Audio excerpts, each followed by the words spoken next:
Vou dar um bom dia, pedir desculpa aos que falam um idioma quase que universal na América Latina, mas não é o português. Vou falar pausadamente para poder ser compreendido, mas primeiramente agradecer a presença de todos, agradecer muito a resposta ao questionário que eu enviei no e-mail de vocês, foi ele que abriu a possibilidade deste nosso encontro. Agradecer muito Dom Edmundo, que não poupou esforços para estar conosco neste momento. A ideia é dialogarmos um pouco sobre o retrato atual do enfrentamento à Covid-19 e também as políticas públicas implantadas pelos governos centrais e pelas cidades, a atuação que as nossas lideranças estão tendo, as nossas lideranças religiosas, os nossos sacerdotes e também os leigos em missão política.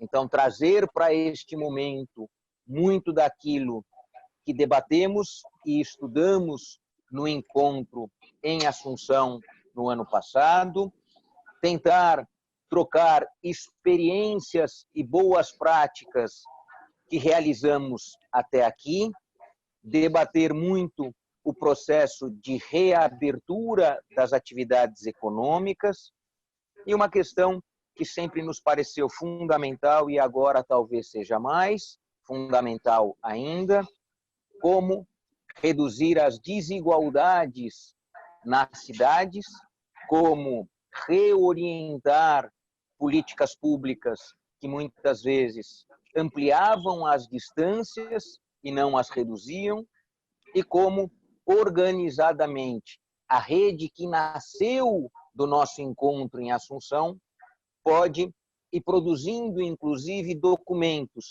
que mostrem a nossa integração, tenham a capacidade de mostrar políticas públicas que foram implantadas em municípios ou políticas públicas implantadas por governos centrais que, de fato, podem orientar a atuação da atividade pública e política nesse período de reabertura.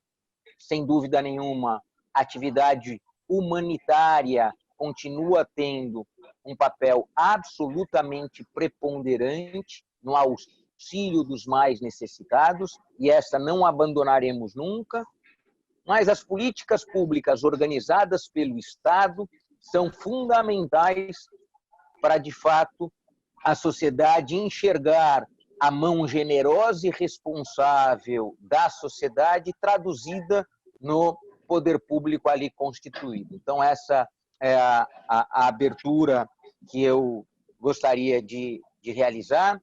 Eu preparei, junto com a Mariana, 4 ou 5 slides que vão percorrer um pouco o questionário que nós enviamos, o volume de resposta que já tivemos, e aí eu vou pedir muito a colaboração de cada um de vocês que está na nossa reunião, para que vocês nos tragam, a partir das intervenções, das falas, das colocações, das práticas que os municípios ou os governos centrais de cada um dos países e municípios aqui representados vem realizando. Então, a ideia aqui é troca de informações, troca de boas práticas e troca também das coisas que não deram certo, né? Até porque é bom a gente dizer tudo que vem dando certo, mas também é muito importante a gente contar o que, porventura, não deu certo, exatamente para orientar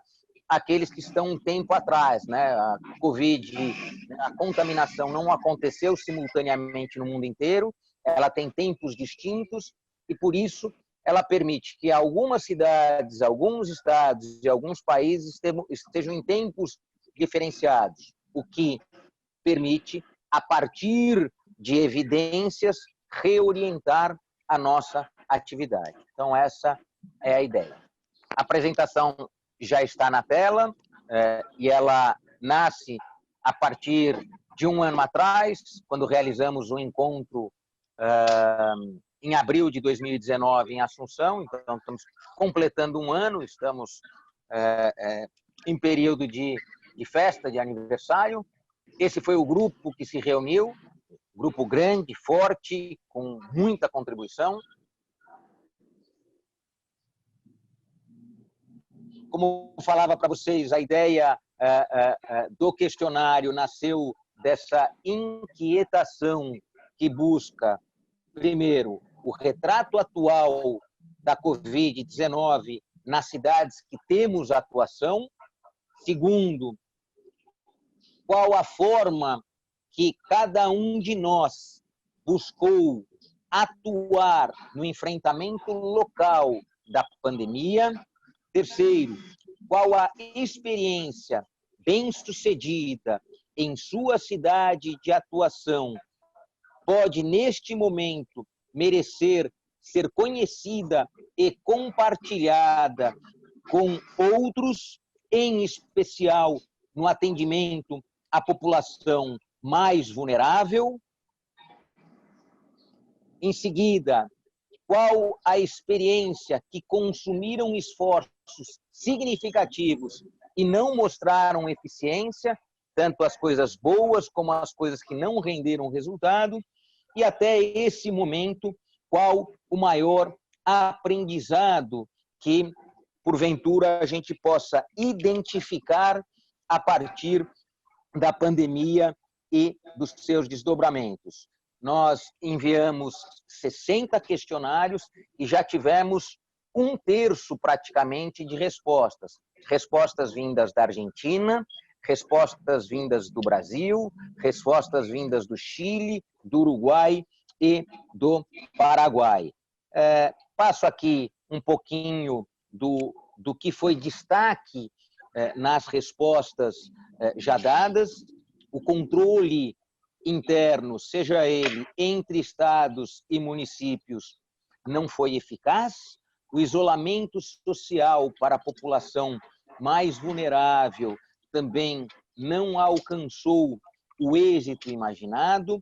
Aqui, uma dificuldade muito grande de prestar auxílio e subsídio econômico e até alimentício à população de menor renda, um desafio grande no transporte público coletivo, que não vem conseguindo garantir o distanciamento social adequado para o não contágio, uma dificuldade grande na produção de rede de solidariedade, a oferta de subsídio econômico aos mais vulneráveis se mostrou algo muito eficaz nos estados que foram implantados, e mais do que isso, a montagem de alguns hospitais de campanha foram absolutamente fundamentais para a oferta de UTIs à população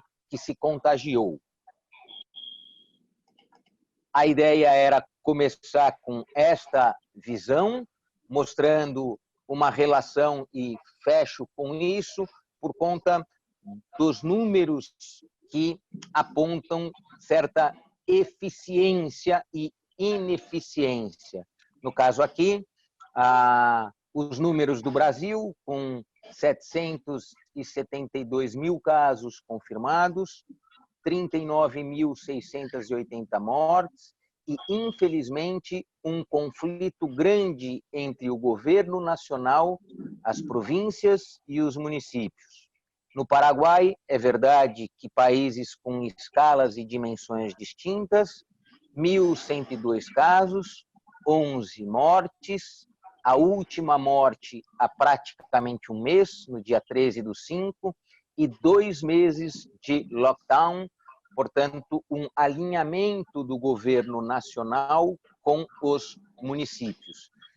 A ideia, a partir de agora, e se me permitirem, solicitando ao Dom Edmundo que faça essa abertura da nossa reunião, agradecendo a todos que já se somaram e agora uma troca efetiva de informações. Muito bem, obrigado, muito bem, muitas gracias, saludo a cada um de vocês que estão presentes, a los que están de Argentina, Uruguay, ya nos hemos saludado, y a los hermanos de Brasil. Lo primero que debo decir es que este tiempo ha sido un tiempo de gracia tan importante por muchos motivos. Primero, para descubrir las necesidades evidentes de los pobres y de los que quedaron sin trabajo. Fue un clamor, un grito al cielo, estas grandes necesidades. Después hemos descubierto que las familias se han vuelto como pequeñas iglesias domésticas. Esto fue al menos en Paraguay, hemos trabajado muchísimo en este aspecto. Hemos redescubierto cómo la naturaleza volvió otra vez a hacer tener el aire puro, los ríos, evitar la contaminación, en fin. Así que muy interesante este aspecto de dar vida a la misma naturaleza. El otro aspecto que hemos descubierto, que nuestros gobiernos han procurado hacer todo lo posible para poder responder a estas necesidades. Se reestructuró, en fin, pero seguimos aquí en Paraguay con el gran cáncer de la corrupción. Hemos visto en este tiempo cómo grupos políticos han querido aprovecharse de la situación para desviar los bienes públicos a sus propios intereses o bolsillos. Es una pena.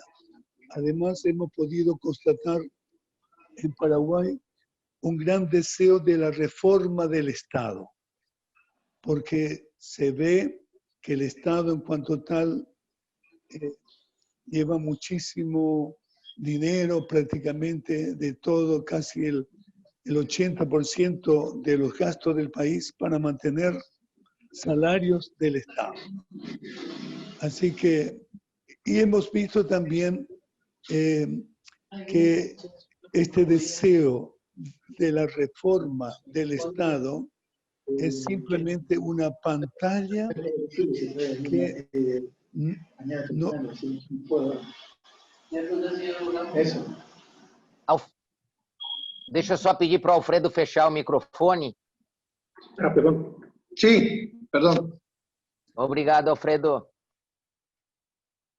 Bueno, entonces hemos visto también que esta reforma prevista del Estado es una pantalla simplemente para decir de que algo hay que cambiar, pero hasta ahora no se ha dado ningún paso. Además, es muy difícil el cambio cuando son los propios políticos que están en la corrupción y que quieren dejar sus intereses y sus negocios turbios. Bueno, son cuestionamientos que hago. Pero en el Paraguay podemos decir de que toda la parte sanitaria, sobre todo el confinamiento, el lockdown, ha dado muy buen resultado en cuanto a la prevención y al contagio del coronavirus. Así que esto es una rápida pincelada que tal vez ahí Carolina o Sebastián Villarejo pueden completar. Eso es solamente un insumo para comenzar. Muito obrigado, Dom Edmundo, muito obrigado mesmo. O desafio hoje é, sem dúvida nenhuma, a reforma do Estado que faça com que o Estado sirva à sociedade e não ao próprio Estado. Talvez esse seja o maior dos desafios. Montamos muitas vezes estados para servir ao Estado e não à sociedade. E aí, sem dúvida nenhuma, o primeiro passo a ser dado é ele voltar a funcionar para a própria sociedade. Carolina, traz uma contribuição para para a gente ir fechando o ciclo paraguaio e depois a gente passa para o uruguaio. O Nelson Villarreal já está aqui se movimentando, sei que ele vai trazer informações poderosas do Uruguai. Sí, así es, José. O sea, el éxito de Paraguay realmente se debió a que se tomaron políticas tempranas y oportunas. Cuando aparecieron apenas 2 casos, ya se declaró, por ejemplo, la cuarentena total, solamente dejando habilitado para la circulación para proveerse de insumos básicos como alimentación o medicamentos, ¿verdad? Entonces, en ese sentido, la ventaja que tiene Paraguay es que tiene un gobierno central, ¿verdad? Que es mucho más fácil a la hora de coordinar acciones, no como el Brasil o la Argentina, ¿verdad? Que donde los departamentos o, digamos, las provincias o estados tienen esa dificultad al coordinar, ¿verdad? De repente algunas acciones. Entonces, gracias a eso, nosotros tenemos alrededor de 1000 casos y apenas 11 muertes.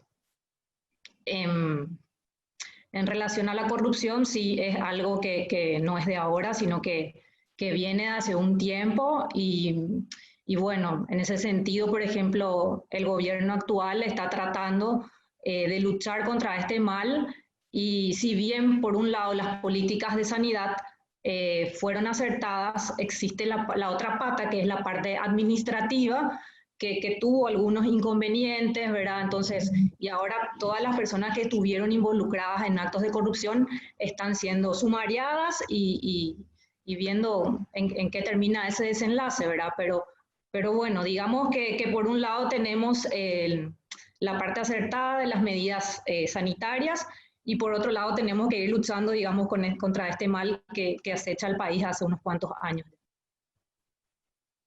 Carolina, no processo de reabertura, qual a principal orientação que vem sendo dada pelo governo central? Como te dije, este proceso de cuarentena se hizo, en un primer momento se hizo un cierre parcial. Luego, al detectarse más casos, se procedió al cierre total hasta el mayo. Luego de eso se hizo un análisis de ir abriendo de a poquito las actividades económicas como para ir creando conciencia también en la población y que se vaya adiestrando en esto que es el manejo de este modo coronavirus de vivir. Entonces, actualmente nos encontramos en la fase 2, donde prácticamente ya cerca del 80% de las actividades económicas se han reanudado. Si bien todavía queda todo el tema de la reapertura de las fronteras, que es por una cuestión más bien de sanidad, donde el Ministerio de Salud es el que hace las recomendaciones de acuerdo a los indicadores sanitarios que ellos poseen, y entonces el Ministerio de Industria y Comercio, el Ministerio de Trabajo, digamos que se adhieren a esas recomendaciones del Ministerio de Salud, pero la idea es ir abriendo. Por suerte ya vamos pasando de la fase 1 a la fase 2. Hoy justamente se hace un análisis otra vez nuevamente de los casos que gracias a Dios es favorable, estamos evolucionando bien. Entonces vamos a ir a una tercera fase y yo creo que con esto, con el tiempo, se va a tender a la reapertura, digamos, de la frontera, porque sabemos esa interconexión que hay de Paraguay con Brasil, principalmente en las ciudades fronterizas, ¿no? E, por outro lado, o esforço que vem sendo feito junto à população de menor renda, alguma nova política pública foi implantada, algum socorro de renda básica cidadã foi oferecido? Como foi a atuação do governo central junto às populações mais vulneráveis? En realidad hubo una ley de emergencia sanitaria. En esa ley de emergencia, por ejemplo, está contemplada la ayuda, ¿verdad?, a los más vulnerables, por ejemplo, para los vendedores informales o las personas prácticamente que vendían que son cuentapropistas, ¿verdad? Entonces se les asignó un fondo, un programa que se llama Pitibó, donde se le asigna el 25% del salario mínimo, que son alrededor de 500.000 guaraníes, digamos $100, en varias entregas. Digamos que esta fue la segunda entrega y se va por una tercera. Eso es como una ayuda, digamos, a los más vulnerables. Luego también se creó, ¿verdad? Se destinaron recursos para crear en realidad potenciar un fondo de garantía de MIPYMES y crear un fideicomiso, ¿verdad? De esta manera lo que se hace es garantizar al sector financiero para que pueda otorgar instrumentos financieros a las MIPYMES y ellas puedan acceder a un crédito accesible con unas tasas que van del 7 al 10%, ofreciendo un periodo de gracia de 6 meses a 1 año para realizar el primer pago y en un periodo de 10 años, ¿verdad? E foi possível notar uma capacidade geradora de emprego com estes recursos chegando às micro e pequenas empresas? É possível já notar que a economia reage a esta oferta de financiamiento? Y hasta la fecha se han otorgado 7.700 créditos ya para las MIPYMES por un valor de 82 millones, ¿verdad?, de dólares. Entonces, digamos que esto va a ir siendo de manera gradual porque tenemos todavía mucho tiempo con esta pandemia, ¿verdad? Hoje, no Paraguai, qual o volume de empregados no setor de micro e pequenas empresas? Qual é a importância que ele tem na base do emprego e geração de riqueza no Paraguai? Bueno, en el Paraguay el 97% de las empresas son MIPYMES, o sea, son micros, pequeñas y medianas empresas, ¿verdad? Este sector ocupa aproximadamente al 65% de la mano de obra paraguaya. Muito bem. Muito obrigado, Carol. Gracias. Muito obrigado. Sí, perdón, ahí creo que vale la pena añadir lo que dice Carolina, ¿verdad? Que tenemos en el Paraguay un 52% de trabajadores informales. Este es un porcentaje muy elevado y este es el problema social del Paraguay, en que la informalidad va paralelo al contrabando, precisamente por la depreciación de la moneda, tanto de Argentina como de Brasil, influye en otro cáncer que no se puede eliminar tan fácilmente, que es el contrabando. Así que 52% de la población prácticamente no tienen un trabajo formal, por lo tanto no tienen seguro, todo el dinero que gastan pueden prácticamente otra vez inutilizarlo en enfermedades. Por lo tanto, lo que dice Carolina, muy cierto, hay un gran porcentaje de empresas que están formalizadas, que tienen seguro, pero en este tiempo de la pandemia se ha visto precisamente el hambre en la gente que no ha tenido más posibilidad de trabajar, porque las empresas, los trabajadores de las empresas siguieron más o menos recibiendo su salario. Pero estos de aquí, al no poder hacer más nada, no tuvieron más nada. Pero fue una linda oportunidad para crecer el sentido de la solidaridad en Paraguay. Se han tenido muchísimos comedores sociales de parte de la pastoral social, o bien ollas populares de parte de los mismos ciudadanos, organizados por los municipios, o bien apoyados también por las autoridades centrales. Prácticamente esta tarea ha permitido que no haya habido un estallido social por el hambre, por el reclamo de muchos pobres que no tenían nada. Todavía estamos en esa situación. Esperamos que en la fase 3 se puedan también permitir a los trabajadores informales volver a su trabajo informal para sobrevivir. Creo que, no sé si Carolina consciente de lo que yo estoy diciendo o puede añadir algo más. Sí, así es, Edmundo. Hay una problemática también. Estos trabajadores informales que son cuentapropistas también dependen, por ejemplo, de ciertas actividades que todavía no se reanudaron. Por ejemplo, la otra vez estuvieron manifestándose frente al Estadio Defensores del Chaco los vendedores ambulantes. Entonces, como esas actividades aún no se han reanudado, ellos no tienen a quién vender sus productos. Entonces, es como que está todo relacionado y entonces está medio parado hasta que se reanude la actividad económica, digamos, al 90% más o menos, pero es así, digamos que es la población más vulnerable, la gente que sale a hacerse el día a día, ¿verdad? Y que ese dinero que gana en el día les sirve para sobrevivir. Y otro problema de la informalidad es, por ejemplo, que al no estar formalizados, no se les puede visibilizar. Entonces es muy difícil de repente también elaborar políticas públicas porque no se puede cuantificar. Más o menos se hace una estimación y proyección, pero como están informales y como prefieren seguir en ese estado porque de repente tienen algún temor, porque piensan que van a tener muchos costos con el tema de los impuestos. Entonces hay que ir viendo cómo poder hacer para que este sector vulnerable pueda insertarse, digamos, en la formalidad.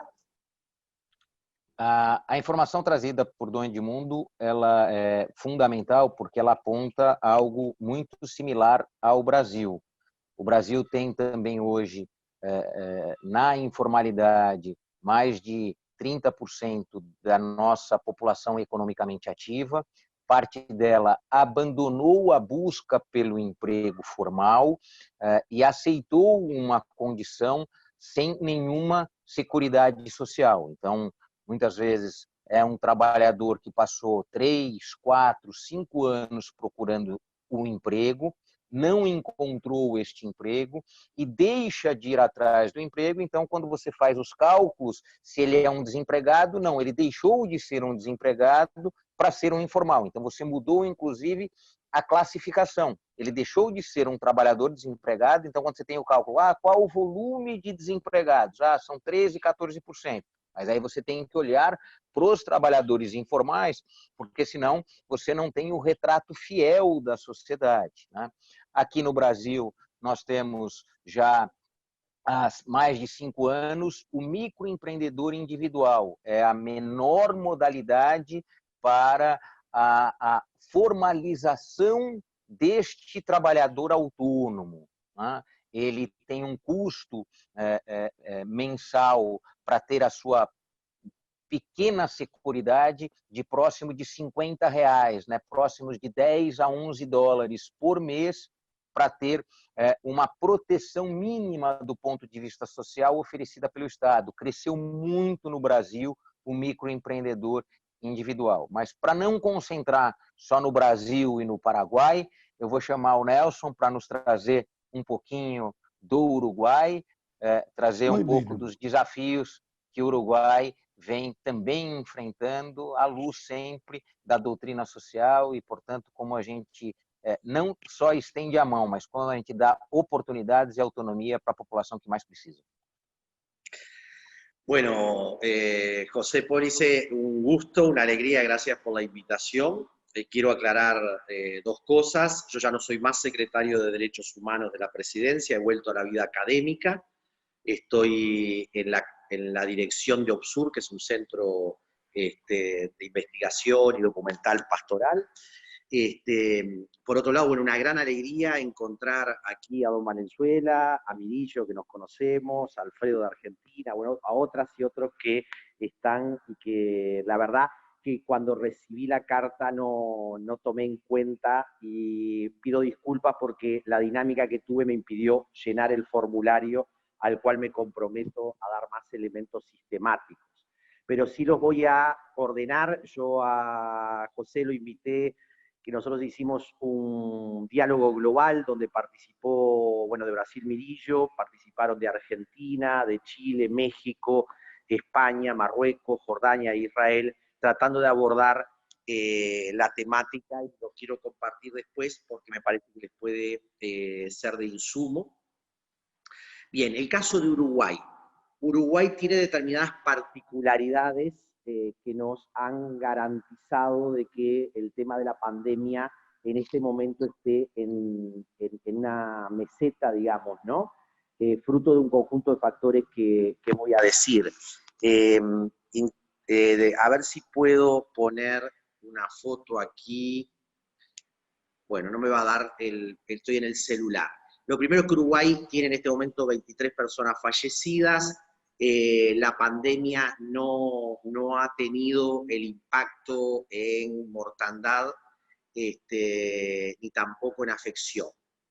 ¿Cuáles son las causas de esto? ¿Sí? Dado de que ha cambiado el gobierno, la izquierda que estábamos gobernando perdimos, comenzó a gobernar la centro-derecha.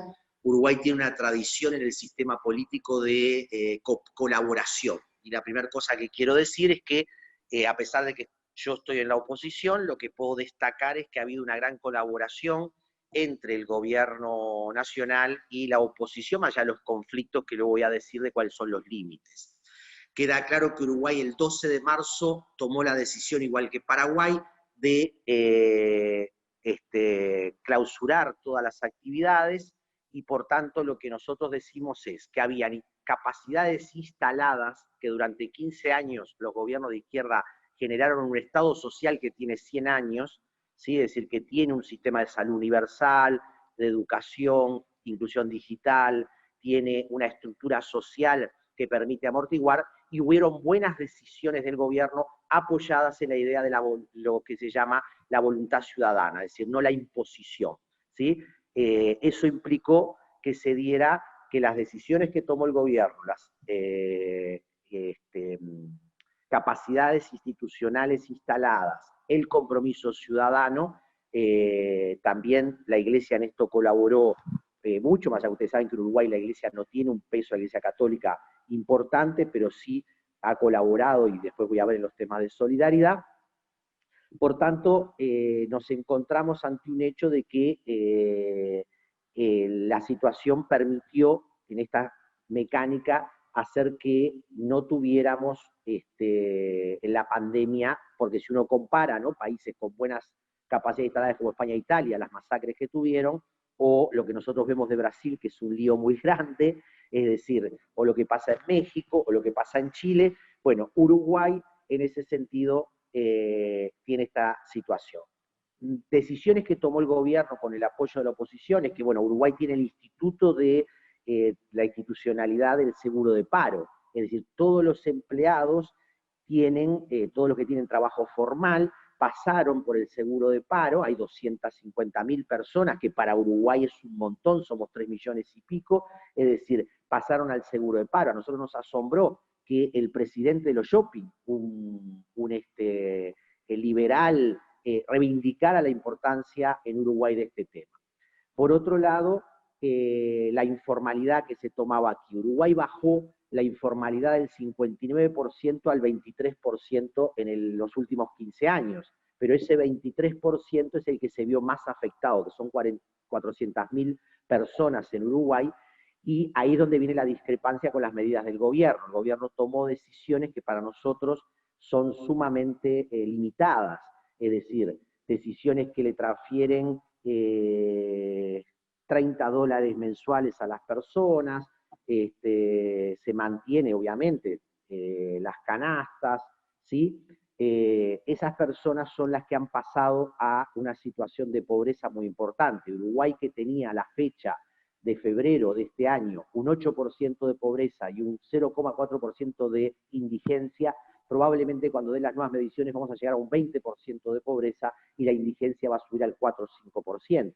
Esto significa que ahí para nosotros un gran error, habiendo tenido, como tenemos créditos, un país que está saneado, los niveles de corrupción, ustedes saben que en Uruguay no son importantes, es decir, que llega a la gente los recursos, el gobierno, a nuestro entender, no actuó en ese sentido. Después hubieron medidas para las microempresas, hubieron medidas de créditos, medidas de amortiguación a las cadenas de valor, es decir, que fueron acompañadas.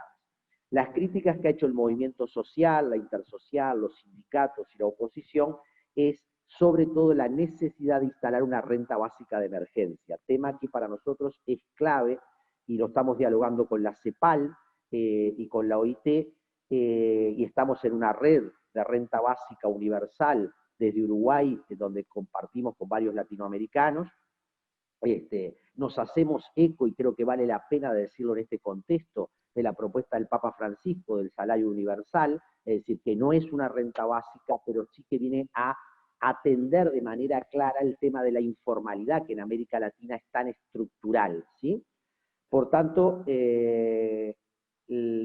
las medidas que se han tomado en lo socioeconómico para nosotros tienen esos límites de que se va a empobrecer y se está dejando en la indigencia a sectores que lo que requieren es un ingreso básico para la sobrevivencia, es decir, para la alimentación, ¿no? Es decir, yo vivo en la costa de Montevideo y armamos una olla popular y nos encontramos con artesanos que tenían su vida bastante bien autónoma y de un día para el otro quedaron sin nada, el peluquero, el almacenero, es decir, por tanto, nos entendemos que ese es un problema. Las medidas sanitarias han sido estructurales y el presidente de la República tomó la decisión de hablar con el expresidente Tabaré Vázquez, y esta conciliación o sinergias es muy importante, puesto que Tabaré Vázquez es médico, y entonces esto legitima la sinergia entre gobierno y oposición, que es muy importante. Más allá de los conflictos puntuales que se pueden ver en la prensa, pero que creo que hay que dejarlos en ese sentido correr. Por otro lado, lo que nosotros llamamos la atención a los impactos psicosociales. Acá es muy importante comenzar a tomar en cuenta el tema del encierro, las consecuencias no solo socioeconómicas, sino psicosociales, ¿no? Yo tengo una madre de 83 años y dice, prefiero morir de coronavirus antes que de soledad, porque obviamente, es decir, la situación es tan brutal en la cual hoy estamos como en Paraguay, la segunda y tercera fase, se está abriendo, en los últimos días ya está volviendo la escuela, que estuvo permaneciendo siempre, que este también es otro debate. Mi esposa, que es maestra, estuvo siempre yendo a la escuela para poder darle la alimentación a los niños, aunque los niños no iban a la escuela. El gobierno, que pasa también a nivel universitario, nos pasaba en el gobierno anterior, no se percibe de que el mundo educativo siguió funcionando vía virtual, vía la presencia, pero ahora está volviendo en la práctica primaria y secundaria a funcionar. La universidad estamos trabajando a nivel virtual. Pero vuelvo al tema de los impactos psicosociales. Es muy importante en una sociedad envejecida como la nuestra. Nosotros creíamos que justamente el coronavirus iba a atacar físicamente a la gente, iba a matar mucha gente en Uruguay, y sin embargo lo que está matando es la soledad. Es decir, estamos teniendo una pandemia de violencia intrafamiliar, los feminicidios son brutales que están habiendo en Uruguay, los conflictos familiares, digamos, ¿no? Entonces, en ese sentido, creo que atender ese aspecto es fundamental.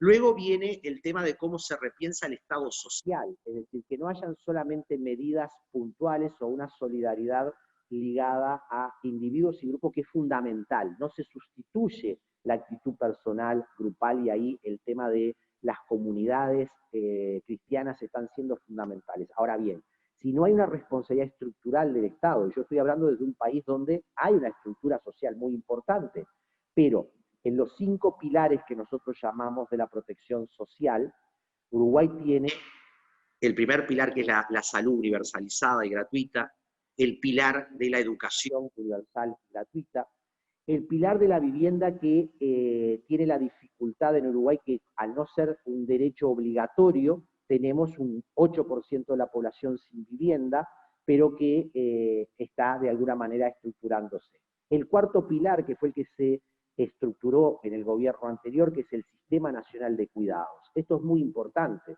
el tema de la infancia, las crianzas, el tema de las personas con discapacidad, las personas adultas mayores, la autonomía de las mujeres para no quedar dependientes.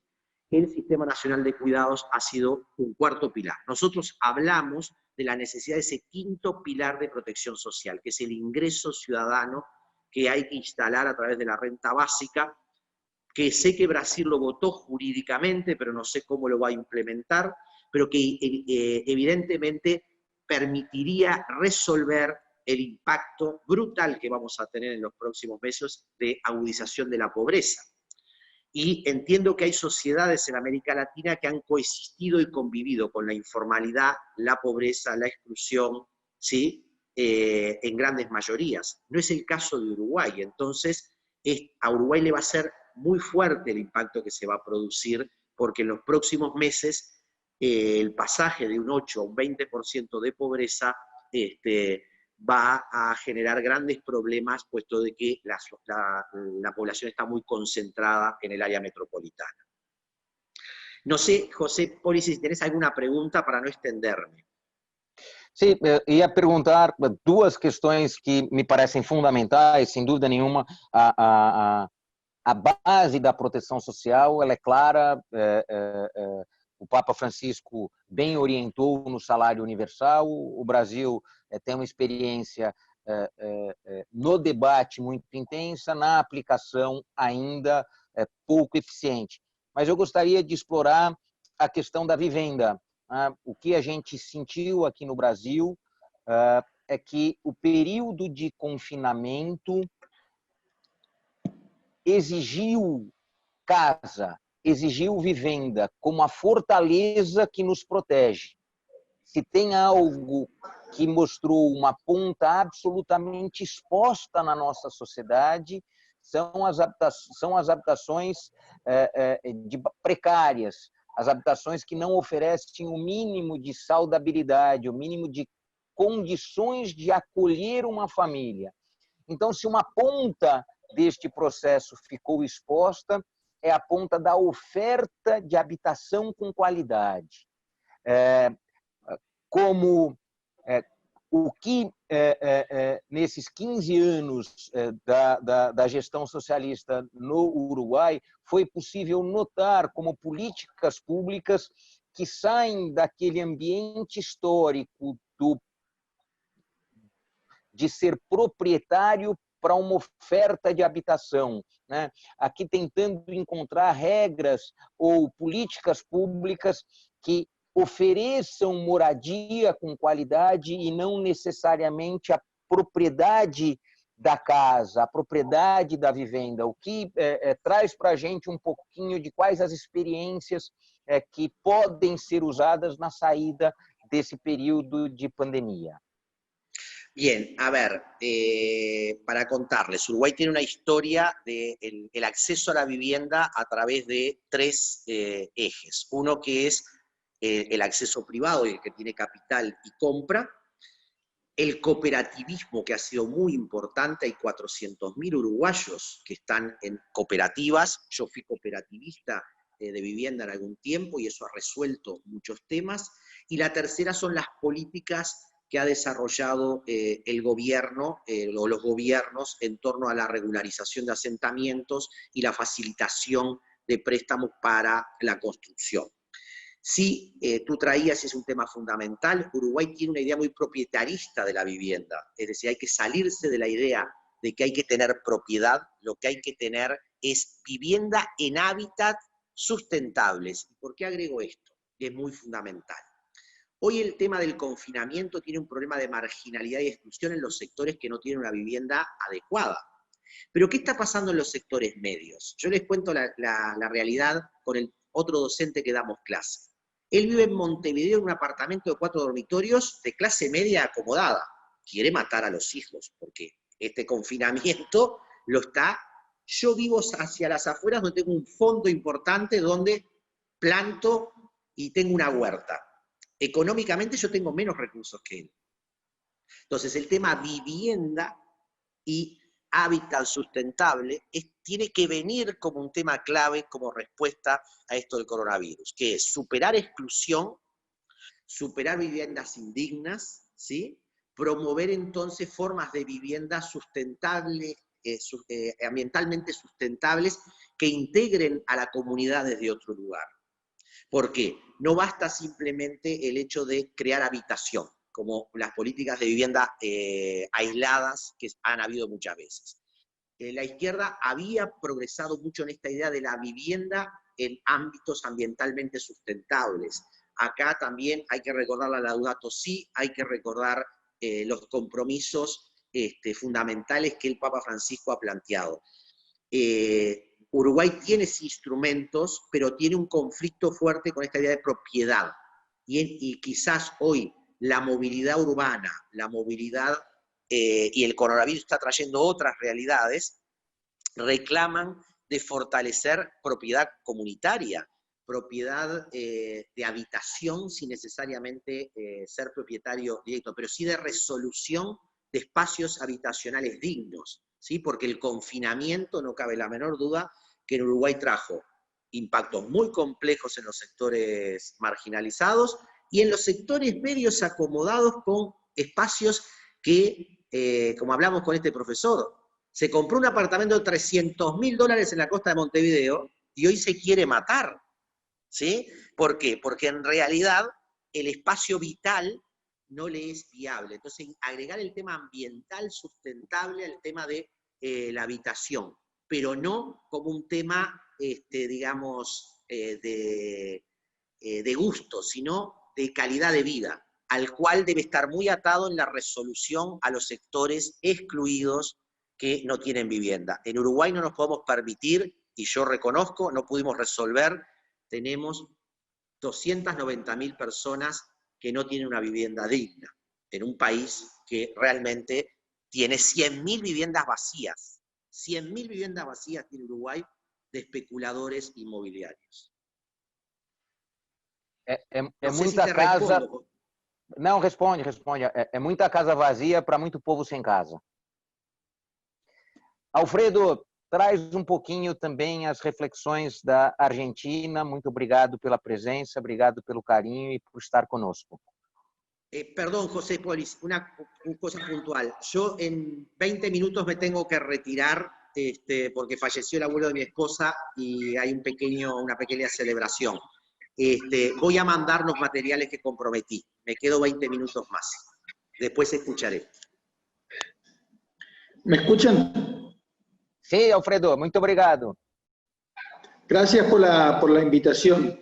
Bueno, yo me encuentro en una provincia que está con fronteras con Brasil. Tenemos alrededor de 400 kilómetros de frontera con Brasil y tenemos una parte de la frontera también con el Paraguay y linda con tres provincias argentinas, entre ellas está el Chaco. Y tenemos en este momento un problema con el COVID, porque nosotros hoy tuvimos los primeros 100 casos de contagio, mientras que en la vecina provincia de Resistencia hay 1.200 casos. Entonces tenemos un conflicto que se convierte en un conflicto inclusive entre ciudadanos, porque estamos unidos por un puente desde el año 1976 y por supuesto hay trabajos empresarios y trabajos que se hacen de todo tipo desde un lugar hacia el otro. Este puente que nos hermanó en este momento está generando que el 90% de los casos de contagio que tenemos en Corrientes sean en relación a la gente de Resistencia. Ellos están alrededor de 100 y pico de fallecidos por el coronavirus y nosotros no tenemos ni uno todavía. De todas formas, hemos hecho un hospital de campaña que ya hemos terminado, tienen 300 camas con respirador y 800 camas más para internación, centralizando todo acá en la capital. Se destinaron 2 aviones sanitarios para traer. A mí me toca, yo soy subsecretario de Salud, pero además soy especialista en nefrología y terminamos de armar un centro de diálisis. Ustedes saben que las personas que se dializan tienen alta mortalidad por el virus. En el Chaco ha entrado el virus a un centro de diálisis, contagió 60 personas y murieron 8 de los que estaban en diálisis. Entonces armamos este centro de diálisis con 6 puestos también para esto. En fin, estamos creo que bastante organizados por si la pandemia se hace más grande en Corrientes. Económicamente esto ha sido un golpe muy fuerte para para la provincia, a pesar de que ahora el gobernador nuestro ha decretado a la provincia, la ha puesto en fase 5, o sea, hay reuniones familiares, los comercios empiezan a abrir, la gente empieza a salir a caminar, todos con barbijos. En el día de ayer se tuvo que aislar un edificio entero de 10 pisos porque una persona contagió, es positiva viniendo de Resistencia del Chaco.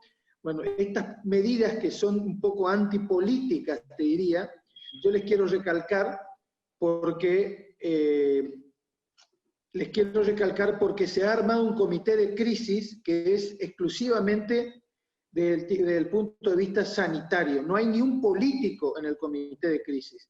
Entonces eso ha hecho que el gobernador esté un poco obligado a escuchar las medidas expuestas por esta gente que son médicos terapistas, infectólogos, sanitaristas.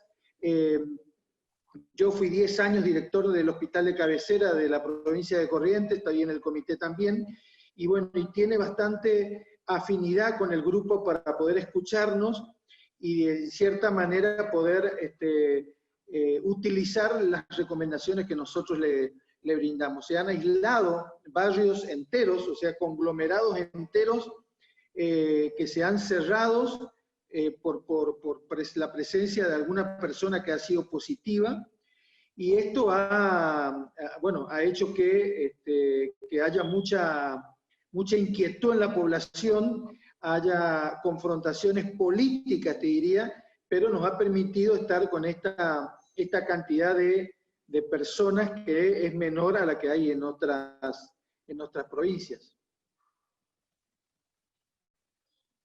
Alfredo, conta um pouco para a gente como que foi, como foram as decisões de restrição de circulação de pessoas, como que foram as restrições de transporte público coletivo, como que este comitê de crise técnica orientou o agente político a tomar as decisões que importam na vida individual do cidadão. Aqui no Brasil, a gente teve muita dificuldade para traduzir as orientações técnicas em ações de políticas públicas. Os nossos lockdowns aqui, né, as nossas restrições, elas não atingiram os percentuais mínimos de isolamento e distanciamento social. Então, conta um pouco para a gente como que foi essa transição da leitura técnico-científica, a orientação para o agente público e político e a implantação destas políticas públicas tão necessárias ao confinamento, ao isolamento, para não permitir uma expansão acelerada do contágio. Mira, José, primero te tengo que comentar que la cuarentena que decretó el presidente Alberto Fernández fue el 19 de marzo. El gobernador Valdés, de acá de Corrientes, decretó la cuarentena 10 días antes, o sea, fue el 9 de marzo, y creo que el hecho del cumplimiento de la cuarentena, de la rigidez del cumplimiento de la gente, tuvieron mucho que ver las redes. Se generó un miedo, te diría un miedo, un terror, la gente tuvo que utilizar, soy jefe de una cátedra de la Facultad de Medicina de acá, de la cátedra de Bioética Clínica, y en conjunto conmigo trabajo yo con la cátedra de Psicología, y el grupo de psicólogos de la cátedra tuvo que armar una red online para poder asistir a las personas por el miedo que tenían al virus. O sea, se generó tanta angustia en la gente. No tuvimos, por lo menos, intentos de suicidio, pero sí una gran angustia de mucha gente de contagio. Y eso también hizo que se queden encerrados en su casa. El uso de barbijo se puso obligatorio recién al mes. O sea, nosotros empezamos en abril, casi fines de abril, a tener obligatorio el uso de barbijo, que se utiliza hasta ahora. Y las reuniones familiares empezaron a autorizarse hace una semana y media, cuando las reuniones solamente de 10 personas o menos. Entonces, y se han hecho reuniones de mayor cantidad donde actuó la justicia directamente, tanto acá en Corrientes como en el interior. Tenemos el problema, José, que somos una provincia de paso, porque nosotros tenemos dos fronteras importantes, que es la de Santo Tomé con San Borjas y la de Paso de los Libres con Uruguayana. Esas fronteras pasan camiones que vienen desde ustedes, desde Brasil, hacia las provincias más grandes, como es la ciudad de Buenos Aires, la provincia de Buenos Aires, Rosario, etc. Y de ahí, esa frontera estuvo cerrada, ahora se empezó a abrir de a poco, pero empezamos a tener contagios de choferes de camiones que vienen de diferentes lugares, que no es Corrientes, sino Buenos Aires, Brasil, y que empiezan a contagiar en ciudades del interior de Corrientes. Se han contagiado en 2 ciudades, que se aisló la ciudad completamente. Son ciudades de alrededor de 5.000 habitantes, no son muy grandes, pero se aislaron las ciudades. Ese problema de ser una provincia de tránsito por la ruta es un tema importante para nosotros, porque ustedes, los brasileros, tienen mayor contagio. Y entonces nos obligan un poco a ver cómo manejar esa parte.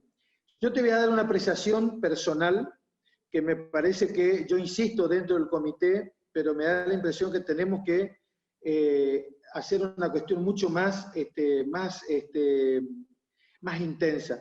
El virus, te hablo como médico, yo ya tuve una neumonía por una bacteria resistente en mi hospital, me he pinchado con agujas de pacientes con HIV en algún momento, y tuve una infección dentro del hospital con N1H1, que fue la más fuerte para mí. Ahora estoy con 58 años, pero de todas formas pienso que si nos contagiamos nosotros, me voy a incluir porque me tengo fe de que si me contagio no va a ser tan grande, permítanme este punto de autoconfianza, pero creo que podemos tener una enfermedad grave, delicada, pero no mortal para nosotros. El problema mayor que hay en la Argentina es que más del 80% de las personas que han fallecido son personas añosas. Y en mi provincia, en Corrientes, las personas añosas no están siendo vigiladas como deberían ser. Hemos recorrido los geriátricos, hemos recorrido los asilos, pero creo que no tenemos la fuerte presencia, porque si el virus entra a algunos de estos, sí vamos a empezar a tener mortalidad.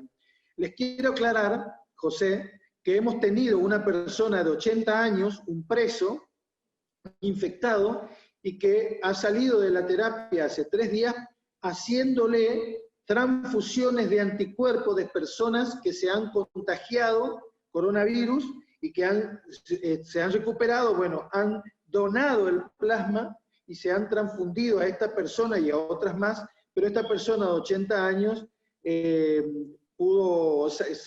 se salvó, estuvo con respirador, estuvo muy mal.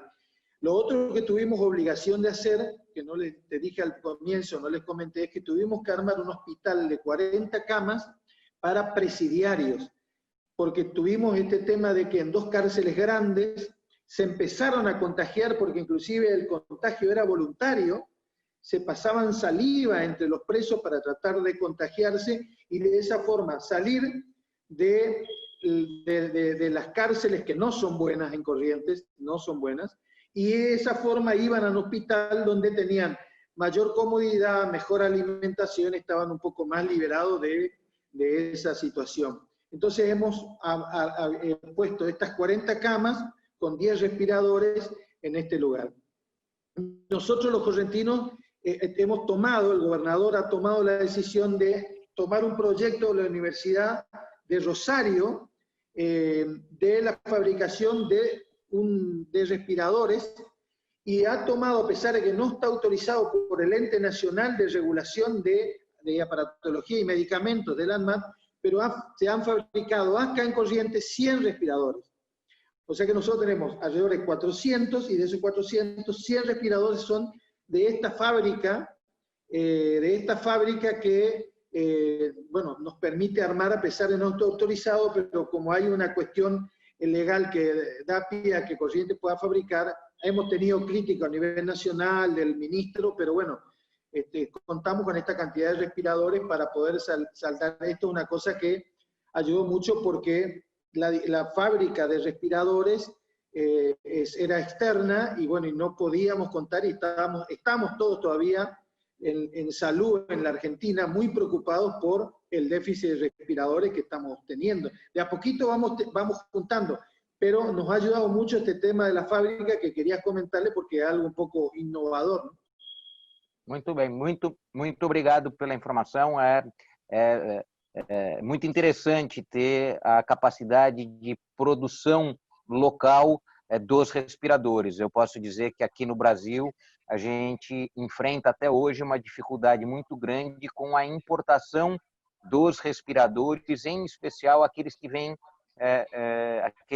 da China, né? Então a gente vem ainda enfrentando muita dificuldade. Quero aqui agradecer muito ao Nelson Villarreal, só não respondi as vossas mensagens porque eu estou na telinha do celular e se eu saio da tela do celular eu perco a conexão. Então me comprometo a teclar logo contigo, mas eu vou chamar o Melino para nos ajudar aqui nessa reflexão e queria, ao chamar esse amigo brasileiro que nos ajuda muito a refletir os tempos dos homens e a nossa igreja, algo que vai ser um grande desafio e a gente já começa a perceber isso, que é a volta das aulas. A gente falou muito do enfrentamento da pandemia, a gente falou muito das restrições, mas todos nós estamos chegando num período de reabertura. Essa reabertura ela rende um agravamento em alguns conflitos que a sociedade tem. As mulheres trabalham e que bom que elas têm uma responsabilidade na estruturação da sociedade, sempre tiveram, mas nunca foram reconhecidas, mas em muitas das cidades a estrutura de educação não volta no mesmo tempo que a estrutura econômica. Então, vou aqui fazer mais uma provocação, como a gente deve enfrentar isso, escutando as orientações dos comitês de crise, como deve ser a volta às aulas. Eu fui investigar um pouquinho como a Coreia voltou às aulas, com os ciclos de 14 dias em que as crianças ficam em casa e depois vão à aula. Qual é a orientação e como deve ser a volta às aulas, à medida que, pelo menos aqui no Brasil, nenhum estado, nenhum município voltou às aulas, e se tem algo fundamental na nossa sociedade moderna é a socialização de conhecimento. Melilo. Bom, então, mais uma vez, bom dia a todos. Vou falar despacio para os nossos amigos e irmãos, saudar tanto os companheiros da Argentina como do Uruguai, dois países que me são muito importantes, e agradecer um pouco a oportunidade que o Police e sua equipe nos dão de trocar experiências. No meu caso, e aí eu vou chegar no campo da educação, no meu caso, a minha intervenção tem sido uma intervenção tanto local, na Arquidiocese de Brasília, com a Pastoral Brasília, para quem não se recorda, está no centro do Brasil, é a capital da República, e aqui na nossa diocese, ou arquidiocese, nós temos trabalhado muito com a população em situação de rua, até por conta da vinculação que, historicamente, eu tenho com esse grupo de agentes de pastoral e com esse tema. Então, nós estamos criando redes de apoio, solidariedade e de soluções para a grande população de rua que não é um fenômeno exclusivo de Brasília, mas que assola todas as cidades, especialmente as grandes cidades brasileiras. A segunda tarefa que eu tenho me dedicado é uma tarefa um pouco mais nacional. Como alguns sabem, eu faço parte de um grupo de analistas políticos vinculados à Conferência dos Bispos do Brasil, a CNBB, gero conteúdos, é um serviço para a Conferência dos Bispos, e nós estamos exatamente hoje à tarde dando mais um passo na análise dos grandes temas que temos aqui como desafio nacional. Eu queria, antes de falar da educação, Police, destacar dois aspectos, e aí talvez compartilhar um pouco a experiência com os nossos vizinhos e irmãos. O primeiro deles é que a gente já vivia no Brasil e no mundo todo um quadro muito grave. Não era uma questão simples. O Papa Francisco já vinha falando e insistindo sobre isso. Ele falava de reanimar ou realmar uma economia que mata, e esses desafios foram ampliados por conta da pandemia. A pandemia, na minha visão, foi um agente catalisador de uma grande crise que é uma crise humanitária, é uma crise social, é uma crise econômica, e, no caso brasileiro, se transformou também numa crise política. Todos que acompanham de perto o Brasil, e sei que o Nelson e Dom Edmundo, o próprio Alfredo, todos acompanham com muita atenção a realidade brasileira. O Brasil tem vivido uma experiência de enfrentamento dessa grave crise dentro de outros parâmetros. Enquanto a Carolina e Dom Edmundo e o Nelson, ou mesmo o Alfredo, dizem da tentativa de articulação, de fortalecimento dos governos diante da pandemia, no nosso caso, nós estamos exatamente no sentido contrário. Nós estamos, por exemplo, sem ministro da Saúde há quase um mês, né? Completamos em breve, já perdemos 2 ministros da Saúde, e isso tem gerado uma série de desencontros, de incapacidades de resposta à crise. Eu não vou entrar, claro, aqui nas razões disso.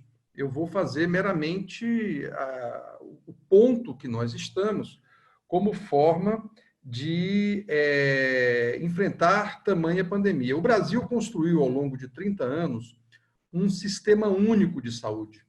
E um sistema único de saúde que tinha ou tem como intenção construir um atendimento universal. Obviamente que nos últimos anos, nas últimas décadas, esse sistema sofreu muito, cada município tem uma realidade. Então, por exemplo, Brasília, a cidade que eu estou, tem mais médicos por habitantes e mais leitos de UTI por habitantes que São Paulo, que é a cidade mais rica do país. Nós temos índices de médicos maiores que a Escandinávia, mas estão todos colocados de maneira distinta dentro da desigualdade básica que tem no Brasil. Então, eu coloco isso para dizer que nós estamos tendo um momento muito difícil de enfrentamento. Os números falam por si, e a Igreja Católica, além do apoio e solidariedade aos vários grupos e vários níveis em cada diocese, em cada cidade, tem feito um trabalho muito grande com algumas populações. As populações originárias, indígenas, estão submetidas a um duplo problema. O primeiro, a própria pandemia, é um público muito mais sensível à contaminação do Covid, e, do outro lado, a preocupação também com o fato de que inicia o período de incêndios na Amazônia, a maioria dos incêndios causados pelo agronegócio e pelo garimpo, pela mineração ilegal que acontece no Brasil. Isso é uma grande população, através do nosso Conselho Indigenista Missionário aqui da CNBB, nós estamos fazendo um grande trabalho e, obviamente, inclusive, mandando alimentos para as aldeias para que se evite a saída dos índios, dos indígenas, para poder permitir que se evite a contaminação. O segundo grande grupo são as populações das periferias, das grandes cidades.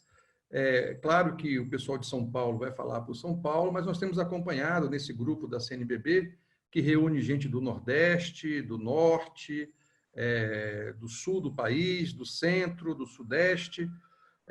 Nós temos enfrentado uma articulação sobre isso.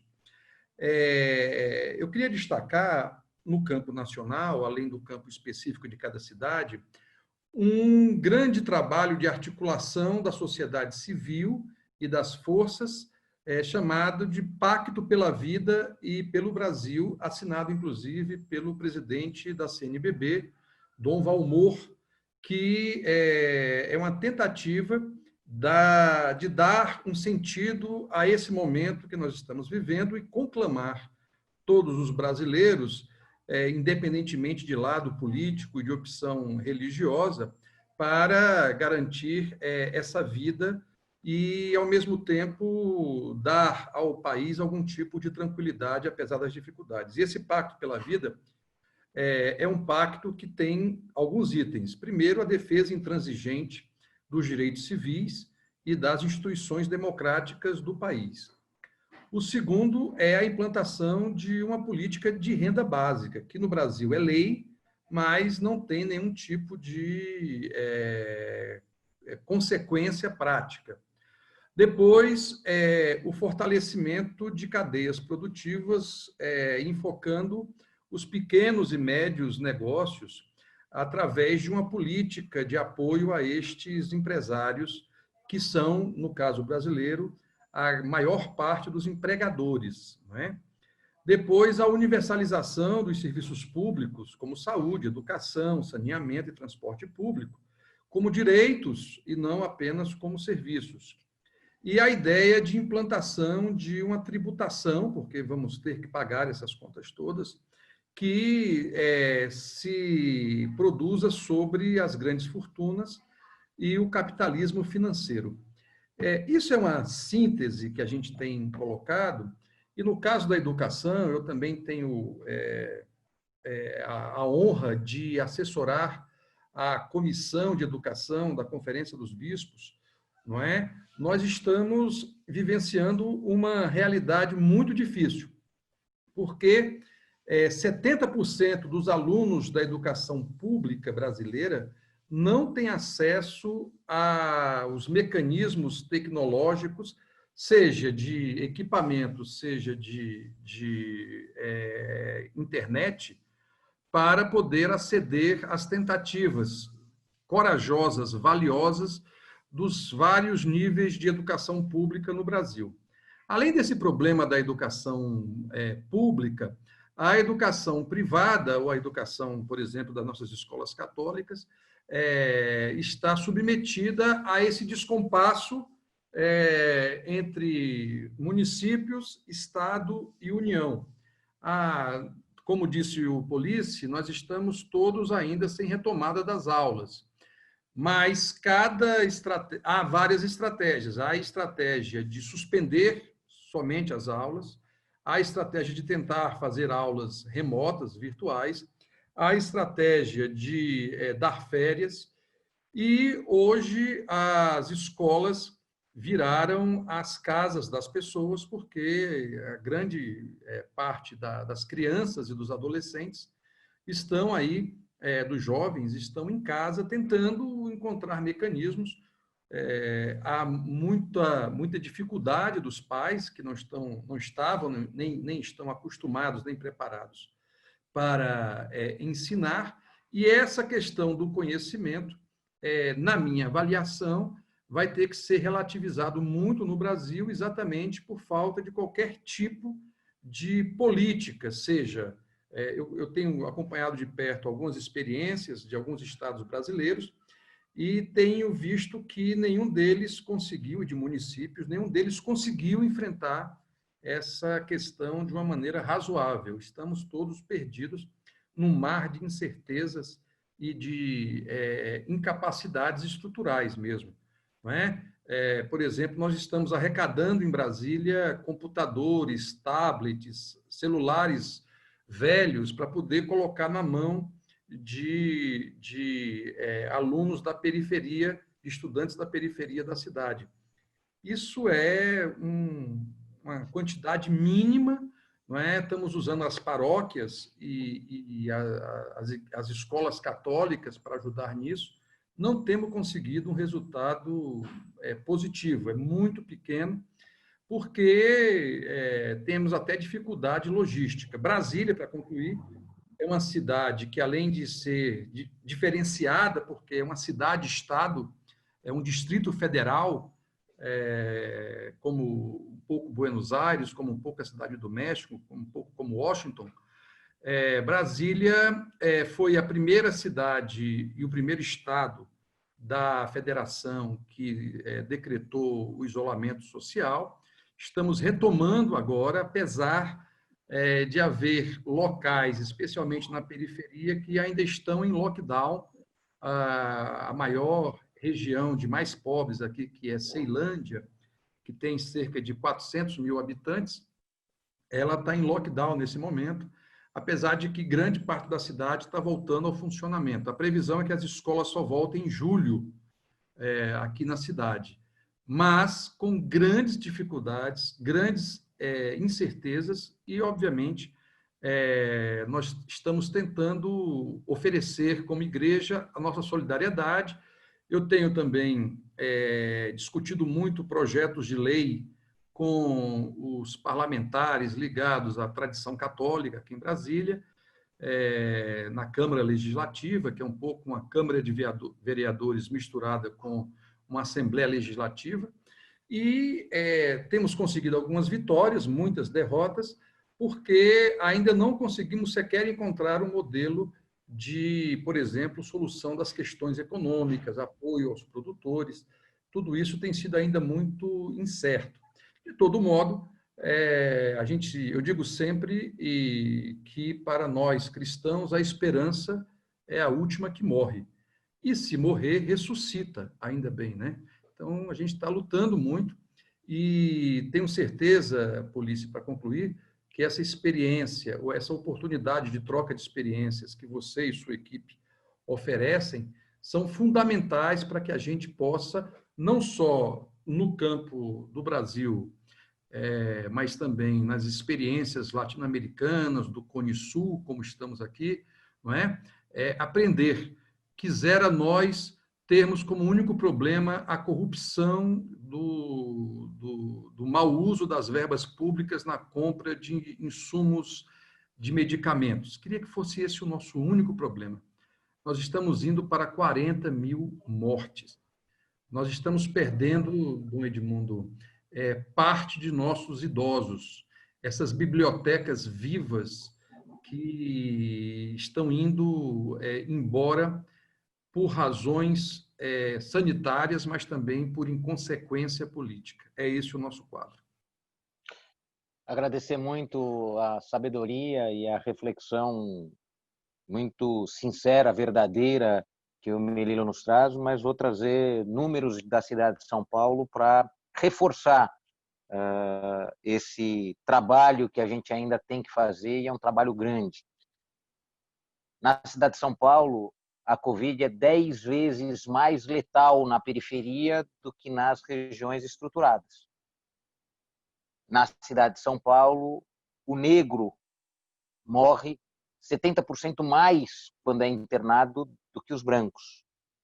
Na cidade de São Paulo, dos 94 distritos, os 2 de menor IDH, Brasilândia e Sapopemba, ambos com mais de 400 mil habitantes, são 2 dos nossos 94 distritos, concentram cada um deles já 300 mortes.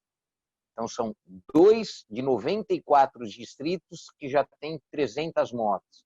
Então, eu posso dizer para vocês que a cidade de São Paulo ainda enfrenta um gigantesco desafio. E é o desafio do Brasil. Desafio de um país de números superlativos, mas de desigualdade também superlativa. E a oportunidade que vocês nos dão hoje, agradeço muito ao médico e dirigente político Alfredo, muito, muito obrigado. Eu quero aqui agradecer muito a contribuição. Carolina, muito, muito obrigado por trazer essa essência de como tem sido o enfrentamento na geração de emprego, na oferta mínima de condições para os microempresários. A gente sabe o quanto é importante ativar o pequeno, né, o comércio local, para que a gente tenha também uma desconcentração, né, da riqueza nas nossas cidades. A gente sabe que esse é outro mal que a gente vive, né? Tá tudo muito concentrado na mão de poucos em espaços muito confinados das cidades. E a gente tem que levar a economia para a periferia, né, com muita responsabilidade. Mas eu preciso devolver a reflexão do nosso sacerdote, né? Quero, antes de passar para o Dom Edmundo, pedir a todos muita sabedoria nesse período. Eu vou, se vocês assim concordarem, eu queria muito que o Sebastián Villarejo, que está conosco, também desse a sua contribuição. Agradecer ele que desde o comecinho da nossa reunião vem nos acompanhando. Eu sei dos esforços que todos têm que fazer para uma reunião como essa, para a participação, mas quero muito agradecer a vossa presença. Depois devolver para o nosso sacerdote e convidá-los para outras reflexões como essa. Eu pretendo não parar, eu pretendo continuar com a nossa rede muito ativa. Quero pedir, inclusive, a ajuda de vocês para que a gente, com o tempo, vá ampliando essa rede. Muitas vezes, 1h e 15 de reuniões como essa podem trazer soluções verdadeiras para as nossas cidades, verdadeiras para o nosso povo, porque é assim, trocando as informações em rede, qualificando as nossas abordagens, qualificando as políticas públicas que a gente vai desenhar, mas trocando essencialmente informações e boas práticas. Sebastián, traz um pouquinho a contribuição que você vem dando e muito obrigado pela sua presença. Bueno, primero buenos días a todos. Voy a ser breve porque creo que estamos hace mucho tiempo. Escuché atentamente. Creo que Carlos, ya el monseñor y también entiendo Karina del ministerio hablaron en nombre de Paraguay, entonces creo que ya habrán escuchado un poco de nosotros. Entonces lo que me gustaría solamente mencionar dos cosas para no cansarlo, ¿verdad? Yo creo que en el caso de Paraguay, en primer lugar, en lo que respecta a la crisis sanitaria, se tomaron medidas que de alguna forma dieron lugar un poco al resultado que hoy vemos y por lo tanto creo que fueron correctas. Ahora, aparte de la crisis sanitaria, existe una crisis económica, una crisis educativa y creo que se viene una crisis política en todos nuestros países, ¿verdad? La crisis sanitaria lógicamente deriva en una situación económica que hasta ahora la estamos de alguna manera capeando, pero la situación económica creo que va a durar en el tiempo. Me preocupa, y no sé cómo es en los países de ustedes, que de repente muchas de las medidas económicas que se tomaron en nuestro país no necesariamente fueron medidas que fortalecieron a la formalidad. Es decir, yo creo que en estos momentos de crisis era un momento sustancial donde muchas instituciones deberían haber premiado a las empresas formales. Estoy metiéndome en lo que tiene que ver con el comercio. Lógicamente las ayudas sociales, lógicamente las ayudas sociales existen y esas estoy de acuerdo y hay que fortalecerlas. Pero me refiero específicamente a las cuestiones que van de la mano con la formalización. En un segundo espacio, la Cámara del Congreso y principalmente de la Cámara de Diputados, fuimos muy le dimos al gobierno una ley de emergencia que le dio amplísimas facultades, incluso facultades que rayan, no dio lo no constitucional, pero delegaciones muy fuertes, porque creemos que en una tormenta hay un solo capitán de barco. Lastimosamente, en el Paraguay, creo que en todos los países, la corrupción, y por sobre todo en Latinoamérica, es un mal endémico, es un mal que permea en toda, casi culturalmente, y así como en las crisis aparece lo mejor del ser humano, también aparece lo peor. Y lógicamente hemos encontrado situaciones donde se ha intentado lucrar y ganar dinero con la pandemia y con el régimen de emergencia, lo cual es una vergüenza, y de nuestra parte hemos hecho varias denuncias penales. Y por último, el Paraguay también creemos, y vamos a intentar, hay que ver si esto no queda en la nada, que si bien esto es una crisis, vale la pena intentar una reforma de la administración pública. Muchas veces de las crisis nace la unidad nacional para algunas reformas muy necesarias. Se creó una comisión bicameral en el Congreso para el reordenamiento del Estado. No creo que sea, para ser sincero, una enorme reforma, pero si logramos sacar algunas leyes fundamentales, como la reforma del servicio civil o el estatuto docente, o lo que tiene que ver con contrataciones públicas, puede ser un gran paso. El Paraguay tiene una experiencia extraña. En el 1994-95 hubo una enorme crisis bancaria, y en la crisis surge un nuevo sistema bancario que es el que hoy prácticamente nos da una relativa estabilidad al sistema financiero. En el 2000-2001 estuvimos en un semi-default, y a partir de ahí nacen las mayores reformas fiscales de nuestro país. Por lo tanto, digamos que históricamente en los momentos de crisis hemos logrado unirnos para hacer grandes transformaciones. Esperemos que este sea el momento, vamos a intentarlo, esperemos que no sea, que no caigamos en el riesgo que todos los países hoy tenemos, que en estos momentos de crisis llegue el populismo, llegue el mesianismo, sin importar el lado, de derecha o de izquierda. Acá no hay ideología, acá estamos hablando de populistas y mesiánicos que quizás puedan intentar estos momentos para propuestas que se acerquen a la ciudadanía, pero terminen en realidad destruyéndola. Así que les agradezco mucho la invitación. Quiero dejarlo ahí en honor al tiempo, porque yo también ya estoy por entrar a otra reunión. Le mando un fuerte abrazo a todos y estoy a disposición para futuros diálogos. Obrigado, Sebastião. Alfredo pediu a palavra pelo chat, tem à disposição, porque a gente depois encerra sempre com a palavra do nosso sacerdote, agradecendo muito a todos. José, quiero recalcar algo que saco de muy positivo de esta reunión. Yo, como subsecretario de Salud y jefe de una cátedra, participo de muchas reuniones para hablar de este problema actual de la pandemia y de las situaciones de cada una de las provincias. He participado en reuniones de autoridades del Partido Radical, del cual yo pertenezco, y de otro partido. Pero en que no siempre salí muy conforme de las reuniones, porque parecían reuniones así, políticas, donde cada uno hablaba de lo positivo y dando una especie de propaganda de lo que estaba haciendo, cosa que no veo en esta reunión, José.